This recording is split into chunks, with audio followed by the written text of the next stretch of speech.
Hello, sweet friends. I'm home. Welcome back. I'm going to do a short video today showing you the third town in the Covered Bridge Festival, one of the biggest festivals in the Midwest. Might be the biggest one. I'm not real sure. The weather's been spectacular. The last 2 weeks we haven't had much more than a drop of rain, so they had a really good couple weeks for it. And the weather's just been so beautiful. I've been working outside, but I wanted to take you down there and show you Mansfield. Mansfield was one of the biggest towns in the festival, and it used to be just absolutely full of antiques, crafts, artisans set up, but now it's a lot different. And this is their bridge. It's the original bridge. Now Bridgeton unfortunately had their bridge torched, and someone burned it down a few years back, and they rebuilt theirs, and it's really authentic looking, but this one is the authentic one. And their mill is right next to it, and of course all the rushing water is just beautiful. We love to just take our time and sit down on benches and watch the water and really relax and enjoy ourselves while we're there. And I wanted to show you this little video.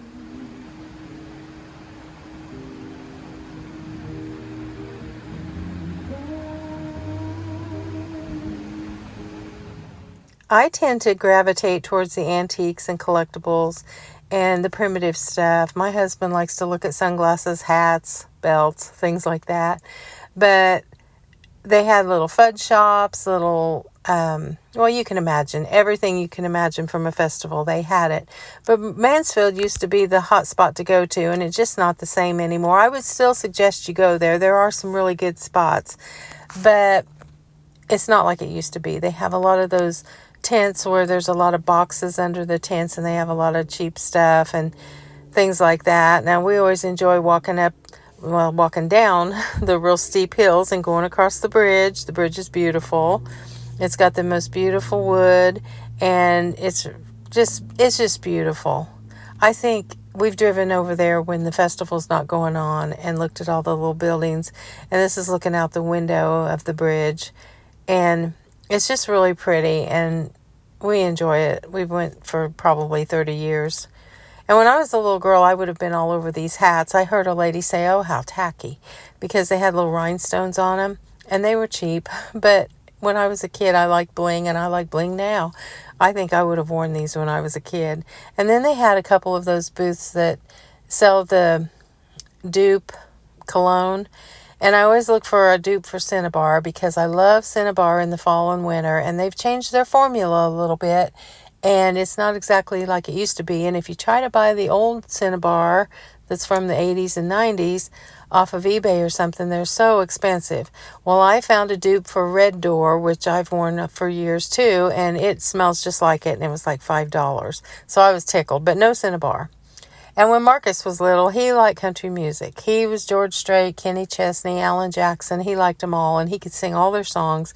So we bought him a little baby blue guitar down there one time, and I think we still have it. And he loved it, and I thought it was cute that they still had them.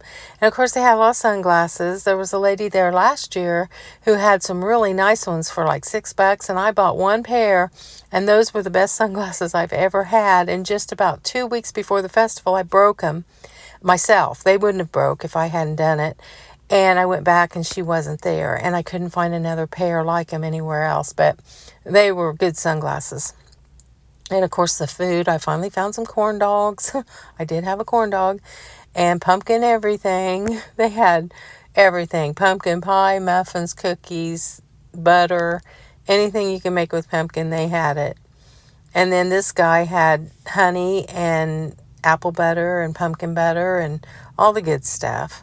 I just enjoy seeing that kind of stuff. And there were a lot of Amish booths that had noodles and pies and cakes. And of course, every 20 feet there was an ATM machine. I think they wanted to make sure you had cash on you. And there was a booth that had a lot of blow molds, and they were quite pricey. I know blow molds are expensive. And then our nephew, who's actually older than me, he loves Bigfoot, and he totally believes that there's a Bigfoot out there. And we got tickled at this shirt. It says, "Bigfoot saw me, but no one believed him." So we got that for him for Christmas. I can't wait to give it to him. And then, of course, there's always cranberry glass at some of these booths. And oh my gosh, guys, this is why I thrift. These pieces were outrageous. I found a cruet that's similar to one that I have, and they wanted $95 for it. And I know I got mine for $1.99 at the thrift store. But I checked it all out, and I went and looked at all of that. And then we have new neighbors.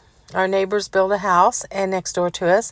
So I made a couple of pies the other day and took them one. And I wanted to show you guys, I know I showed you before how you can take the end of your beater handle and poke holes in your crust and make a design.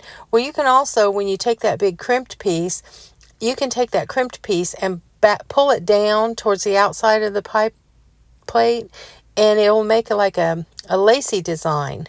And then if you can put more holes in it and do whatever you want, you can even put another layer over the top of that and offset each little ruffle with another ruffle and make it like a double ruffle. That's a little bit tricky, but this is real easy. And I always put, like when I do the sweet cream pies, like coconut, banana, and stuff like that, I put a little bit of drops of vanilla in the crust and a little sprinkling of sugar and press it down, and it makes the crust just a little bit sweeter, and it's really delicious. The first pie I made was butterscotch, and then the neighbors said they didn't care for butterscotch, so I made banana for them. My husband got the butterscotch, and he loved it. And this is in the box, ready to go to the neighbors. And then this one's the one I made for my husband. And as you can see, the little crimped lacy part on the edge is just really pretty. And if you bake it slow and long and don't try to bake the crust too fast, that crust will stay right there. It won't fall over. I was real proud to take them that pie, and they said they liked it, but who's going to tell you they don't? Anyway, my friend that passed away recently, I was up at her house not too long ago, and she said, I just love my little pumpkin doll. I had made this for her several years ago, and that little Halloween book there I made for her too, and it's full of little Halloween poems that I wrote for my sons, and I made that for her, and she got it out every year and read it and tucked it up there behind the doll on her big flour sifter. She'd put it out every fall and tuck some bittersweet around it, and the doll's probably about 10 inches tall. And she's just sitting there, and my friend used to say, I feel like she just wants to start talking to me. So it made me happy to know that she still loved her little doll and got a lot of enjoyment out of it. So I went out to my store and did a video of how I built my shop, and it was 30 minutes long. And I played it back, and it was pretty good, but it had a lot of scratchy noises, and every time I stepped on the floor, it creaked, and it was really loud. And guys, I'm working with Jeffrey Kevin from Decorating Happily Ever After, and he's helping me with the correct things that I need to stop all this staticky sound in the background that you guys hear, and he's helping me a lot, so hopefully I'll get that taken care of. But I'm going to redo it for you guys because it's just too crazy. And these are little plywood pumpkins that I made years ago, and I found one back there, and I think I'm going to keep it. And these little heavy pumpkins I bought several years ago. I bought like 2 cases of them, and I've only got 2 left, and I've sold dozens of them through the years. So I think they were a good buy. And then this is our front yard. Please join me on Instagram, MarcyJo631. The leaves are starting to change, and they're beautiful. They look a lot more yellow in real life than they do in this picture. But that real bright orange tree that you saw at the beginning of the video, I'm going to show it here in a second. It's the house that we used to live in uptown. We're out in the country now. And I went by there the other day, and I told my husband, I said, that tree was never that color when we lived there. So I don't know if after they've been there a long time, they get a little oranger or what, but it was beautiful. And I want to thank you guys. Please like and subscribe. I'll have a couple new videos for you coming up real quick, and I hope you're enjoying this beautiful weather. And I love you guys so very much. Thank you.